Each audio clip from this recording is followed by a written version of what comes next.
Baffa ya naga kayi tagumi. Na'am. Ya naga kayi tagumi. Safiya. Na'am. Wallahi tagumi ne na yi Safiya. Ka duba gidan nan. Da duka da dan akuya din da dan shanun da dan mara duka babu. Duk na sayar. Kuma ka duba gidan nan yanda yayi duk gida ya mutu. To shine yanzu ina ta tunani amma yanzu ba tunani. Na wayan naka kuma. Babu wayan ma yanzu shine zan tafi zan je in saya waya. Zan je in samu zan kira Tijjani Musa Tumsa. Zan faɗa mishi to don Allah a tunawa gwamna. Ni Hamadu Jabi gidan nawa ya mutu. Taimaka a bani gida. Dama na faɗa mishi wallahi na ce taimaka mini a bani gida wallahi kuma ga gida ya mutu wallahi. Wallahi yanzu zan je in saya waya sai in kira. Yau kam Allah da sai mun yi waya da gwamna din ma. Wallahi.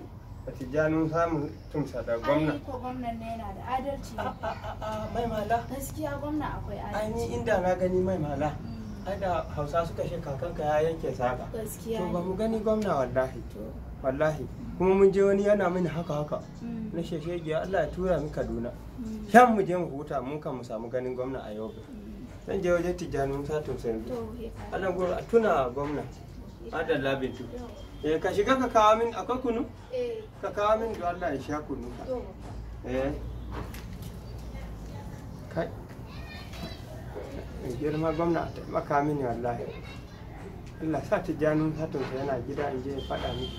Akwai matsala wallahi wannan gida ya tsufa wallahi. Gwamna ka famu gida wallahi. Ga yara.